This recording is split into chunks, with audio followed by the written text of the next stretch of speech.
कारागार से रिहा कराया है। अब तुम्हें मेरे साथ रहना होगा। मान सिंह ने सिर झुकाकर कहा, जी राजकुमार, मैं आपके आदेश का पालन करूंगा। आपका यह उपकार मैं कभी नहीं भूलूंगा। 2 दिन बाद अदिति राजकुमारी चंद्रप्रभा और मान सिंह के साथ विजयनगर के लिए रवाना हुई। यात्रा के दौरान जब वे नगर के पास पहुंचे तो अदिति ने एक सैनिक से कहा, सुनो, हमें किसी जरूरी काम से जाना होगा। तुम राजकुमारी और राजा को विजयनगर पहुंचा दो। यह कहकर अदिति घोड़े पर सवार होकर तेजी से वहां से निकल गई। जब राजकुमारी चंद्रप्रभा और मान सिंह सैनिकों के साथ विजयनगर पहुंचे तो मान सिंह ने सोचा, अरे, मैं तो अपने नगर में पहुंच गया हूं। अब डरने की क्या जरूरत है? यहां का राजा तो मैं ही हूं। इस राजकुमारी को भी अपने महल ले जाऊंगा। मान सिंह ने ऊंचे स्वर में कहा, सुनो, मैं इस नगर का राजा मान सिंह हूं। तुम सबको मेरा आदेश मानना होगा। यदि नहीं माने तो मैं तुम्हें अपने सैनिकों से बंदी बनवाकर कारागार में डलवा दूंगा। इसके बाद मान सिंह सबको अपने महल ले गया। महल में पहुंचकर मान सिंह ने अदिति को अपने कक्ष में बुलाया।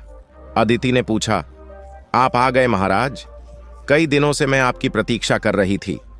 मान सिंह ने गर्व से कहा, हम विजयनगर की राजकुमारी चंद्रप्रभा को अपनी रानी बनाकर लाए हैं।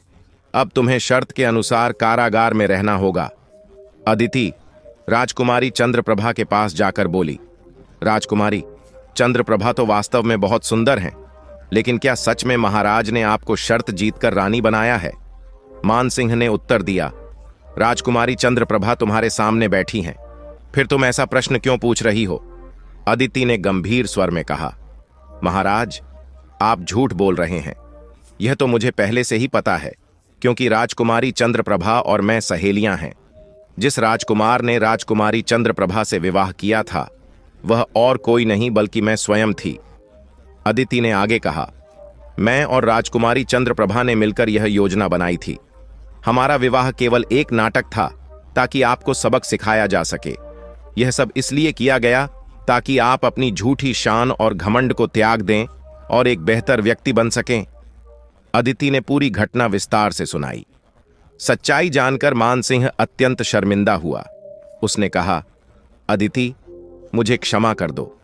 अपने झूठे घमंड के कारण मैं तुम्हें पहचान नहीं पाया।